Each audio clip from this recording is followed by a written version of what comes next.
And to take on such a daunting task, to convince 5 justices that you're right and that all of American history is wrong, extremely daunting.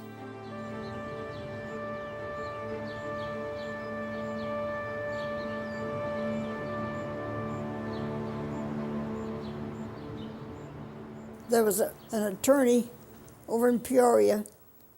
He called, asked me if I was going to the Supreme Court here in Washington. I said, "Oh, well, I can't afford it."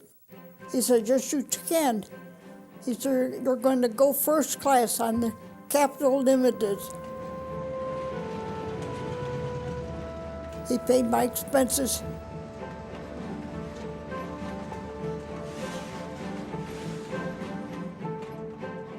When I got to the Supreme Court, all the seats were filled. We've come so far, no place to sit. My friend's husband managed to make space for me down among the men, the lawyers who had been admitted to the Supreme Court. And that's where I sat. But without the connivance of friends, I couldn't have even heard my case. The hearing began with Mrs. McCollum's lawyer, Walter Dodd, stating her case.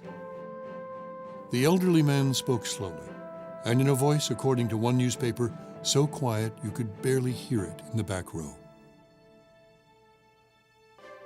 Dodd was immediately hit with questions from the justices, according to a press report, in far greater numbers than are usually raised by the tribunal. It was really thrilling because I'd been to 2 other court hearings when everything was the other way. I hadn't really had a hearing in court. Now, for the first time with Walter Dodd, I was having my day in court. The school board's attorney, John Franklin, was the complete opposite of Dodd.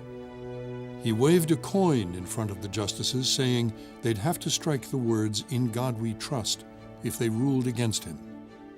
Franklin was frequently interrupted by the justices and angered one when he claimed a ruling against him meant the justices were anti-religion. Veteran court observers were amazed at the way Franklin talked back to the justices. I think at that time, John Franklin knew that this was not going to be the slam dunk that he had encountered in the circuit court or in the Illinois Supreme Court. The oral arguments ended with, as one newspaper reported, Franklin, a small-town attorney, shaking his finger at the nation's highest court and declaring it could not strike down the American people's interest in religion. The court battle was finally over. Franklin returned home to his law practice, telling the local paper he was nervous at first, but got over it. He was also predicting a close decision.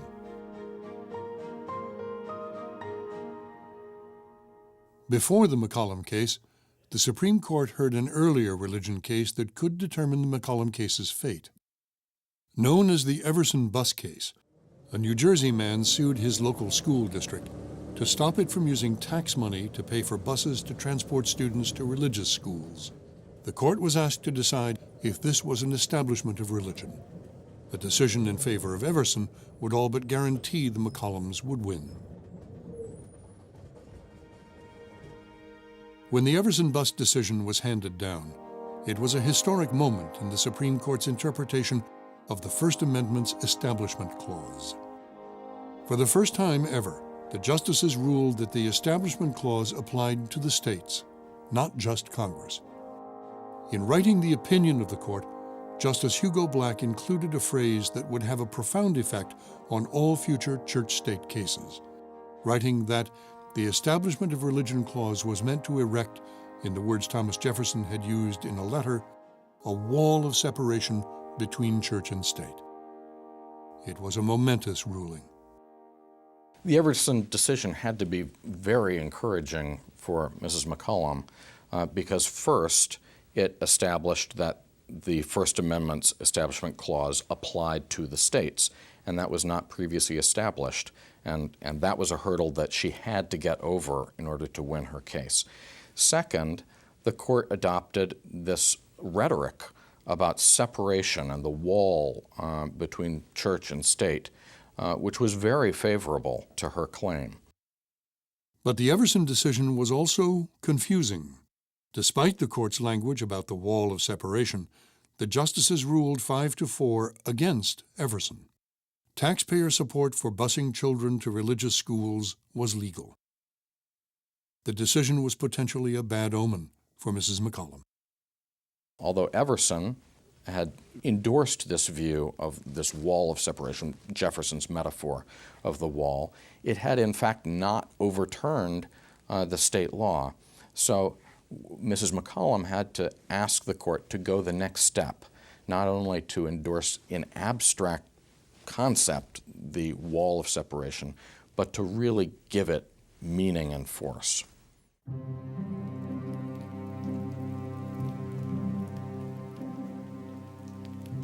Winter came, and the McCollum family waited.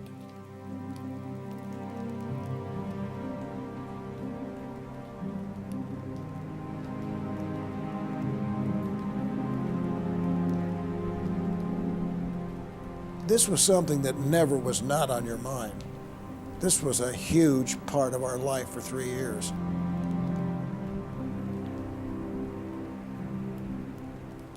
As you know, the Supreme Court usually hands down rulings on a Monday. Every Monday I was pretty close to the telephone. On that particular Monday, I got the call. It was cloudy and cold on March 8, 1948, when the call finally came. For Vashti McCollum, 3 years of what she described as headlines, headaches, and hatred were about to reach their conclusion, one way or another. We had one of these phones, I've never seen one quite like it, that actually hung to the wall. My, how she hated that phone. But phone rang and she picked it up and the reporter said she'd won and asked for a comment. And then there were some very nice pictures of her posing next to the phone. It was a resounding 8-1 decision. The religion classes had been ruled unconstitutional. It was the first ever violation of the Establishment Clause and the first time in American history that the Supreme Court prohibited a religious activity in a public school. It was the beginning of the separation of church and state in public schools. The Supreme Court rules 8-1. You're lucky if it was 5-4, but 8-1. That's striking. I called my parents home. Mother answered the phone. My son Jim was there. She told him. He threw up his hands. He said, I knew Mom was right. Pappy was sick in bed that day. I opened the door. He said he knew as soon as I opened that door that I won.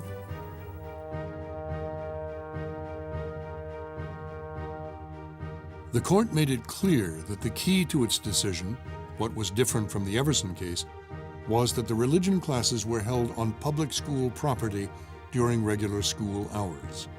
Writing the majority opinion in the McCollum case was Justice Hugo Black. Again, as he had in his opinion in the Everson bus case, Black called for a wall of separation between church and state. The most important thing about Justice Black's opinion was its strident description of this wall of separation as being rigid, high, impregnable.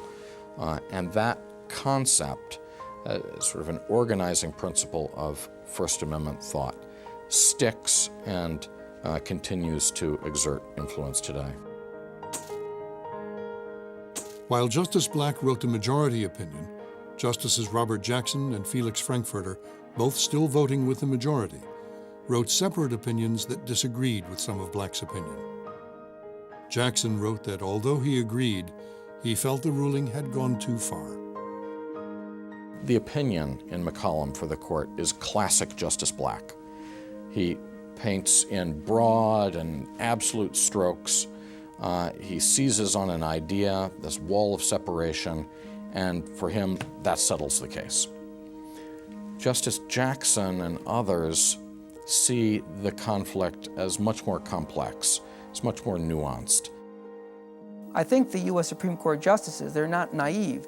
They knew that this is a controversial decision, but they felt confident in it. Some years ago, Justice Scalia told me, he voted for the majority, saying that you have a constitutional right to burn the flag, because that's free speech. And he said that he thought a justice was acting properly when he did something that was against his personal beliefs, because then he knew he was ruling that way because it had to be the law. He was being really objective. And he said, I slept well that night. And I think the justices in McCollum slept well that night. The Champaign School District quickly announced the end of religious classes. I don't know that the community was happy about the results. I don't know that the schools or the Champaign felt it was the right decision. We were disappointed. Other districts around the country began dropping their religion classes too. John Franklin remained defiant, even to the end. The local paper, the Champaign News-Gazette, did too. I think the communists will rejoice over this court's decision, said one local minister. Life returned to normal around the McCollum household, although the case had made Mrs. McCollum a frequent speaker at meetings around the country. People speak about my courage and so forth. Not particularly. I did what I had to do. As Dan says, sometimes our culture picks on the wrong person at the wrong time. I was fortunate in that I could do something about it. And that I didn't think twice, I did. The Supreme Court was a great teacher of the nation, because the great majority of people in this country would just accept McCollum now. 50 years ago, it was shocking. Now it's oh hum. And so maybe that's what's important about McCollum. Oh hum, we now accept it. And that's true, I suppose, of all great ideas. They go from the stage of this is impossible to of course. And McCollum is here, of course.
Major funding was provided for this program by the Corporation for Public Broadcasting.